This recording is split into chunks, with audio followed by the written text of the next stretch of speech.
YouTube, Just Robbie here, and today I'm going to tell you another story about me. So this is an event that happened, it would be about 25 years, it will be 25 years ago now, but I can't do it stood in front of my pirate flag which says prepare to be boarded.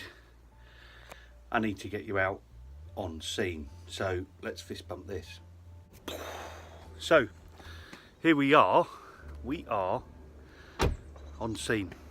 So behind me is what's called a ford. So it's like where the road essentially goes through the river.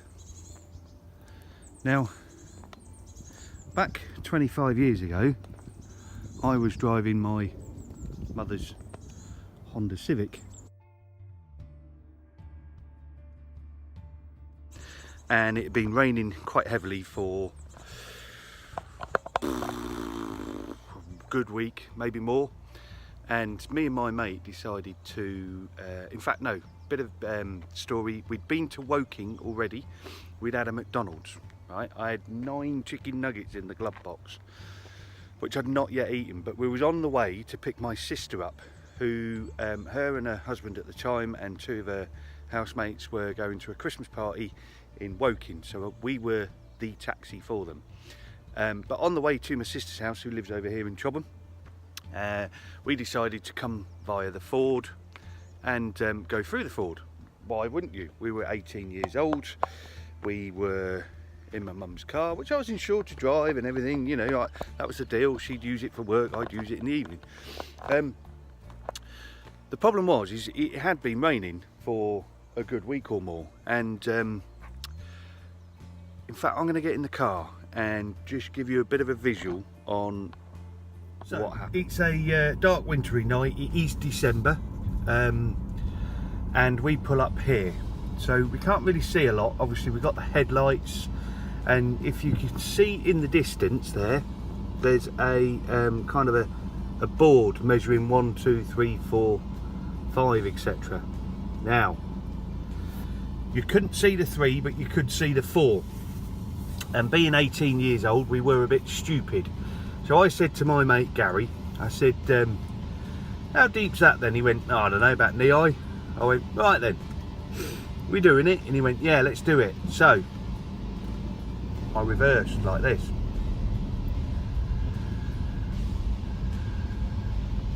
I don't know how far back I went, probably about here. I then slapped it in first gear and floored it. I then got to about here, and at this point is where I popped it into second gear. I then hit the water. Now, when I hit the water, it kind of went up and over the window, right? I couldn't see, so I banged the wipers on, and I'm still trying to drive. Engine cuts out, and at that point, that's when I realised that we are floating. So we're floating in the river, and we can feel the water underneath the carpets coming in and everything. We're kind of drifting a little bit, and eventually we kind of sink, and at that point we're kind of like, shit, we're going to get wet. So my mate Gary, he says, put the seat back. I've got a bit of a posh car, so I've got electric seats. So he reclines his seat right back, and I'm like, well, what the hell's that going to do? That ain't going to keep you dry. I'm like, let's get out of the window. So with that, we have wind down windows then. So we kind of literally climbed out of the window.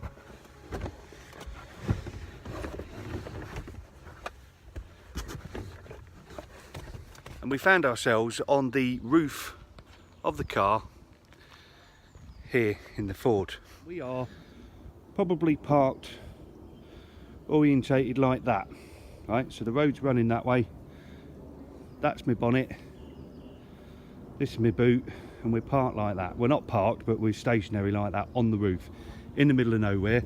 You've got this footbridge over, but we couldn't get to it. We were just too far away. So we're there in the dark shouting, help, help, we're stuck in the ford.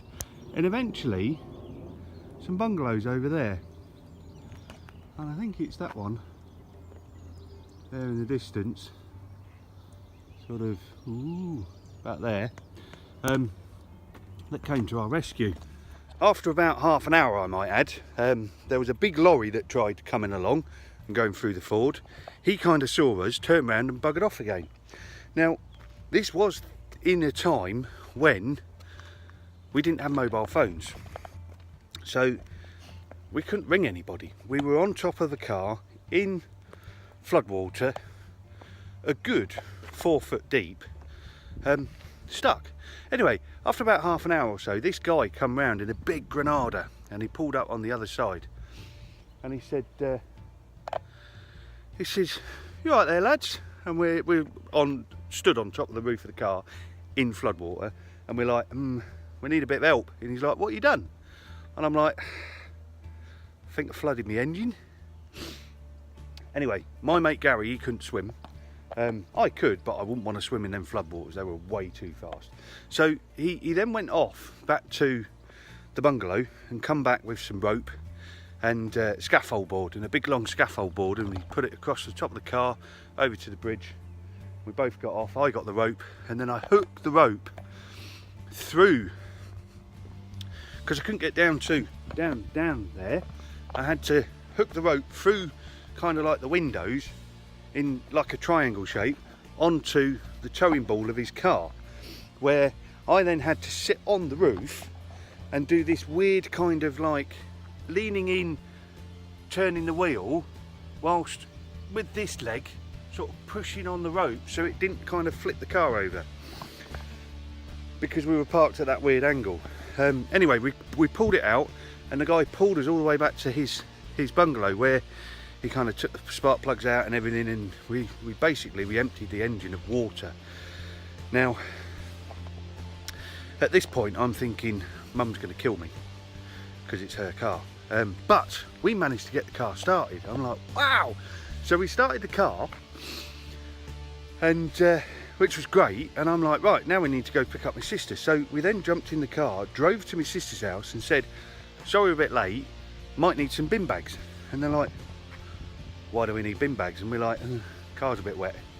"What do you mean the car's a bit wet?" So I showed my sister, and she's like, "Don't worry, we'll get a taxi. Go home and tell Mum." She's going to be well mad. Which she was. Anyway, so that then comes to the next part of the story, which I'm going to change location. So I'm now back outside the house that I grew up in, which is that one there. Now, it's had this extension here since we moved out, but that bedroom there is my old bedroom, and there was a, see where the neighbours have turned that into, that was their garage, so they've like joined garage there.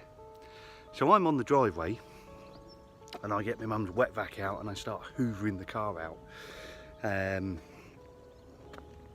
that's when my mum and dad come walking back from the club, and they go, "Oh look, David," this is my mum talking, "Oh look, David, isn't it sweet, he's hoovering the car out at 12 o'clock at night." To then find out that the reason why I'm hoovering the car out is because I sunk it in the Ford. Yes, I was in a lot of trouble. So, as the story evolves, my parents were driving past this place, which is now new houses, and I can assure you it didn't look like it then. There was a Vauxhall garage here, and there was a pub called the Fox here, and then up the end there was Fox Engineering. And the Vauxhall garage here was doing £1,000 minimum part exchange. So my parents went in there and sort of said, "Look, we've got this old Honda." And I went, "Yeah, no worries, we'll chop that in." And we bought my Mark II Astra. 5-door silver, 1.3L, registration was C821JTA, and I loved that car, absolutely loved it to bits.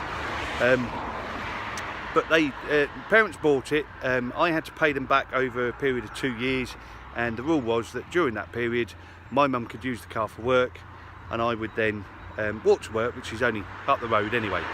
So we did that, and on the day that they went to pick the car up, they pulled up in the Honda and handed the keys over to the salesperson, who hadn't checked the car at the time of doing the deal, went out, had a look at it, come back, and then went, I need to have a word with my boss.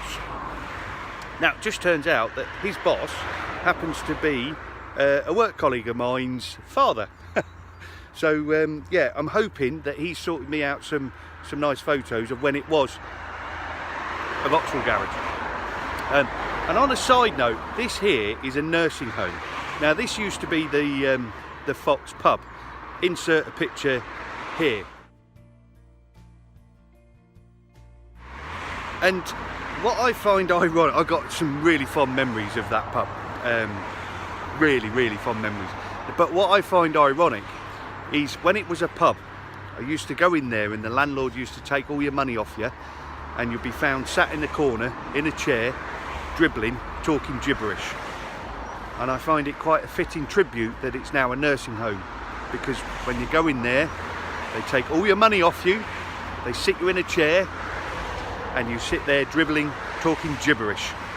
So there you are, just a little insight into one of Robbie's little memories there from when he was 18 years old. And yeah, I mean, I always look back on that. It's got fond memories. Is that, you know, sometimes growing up, some of the worst things that happen at the time actually become some of the fondest memories from when you get older.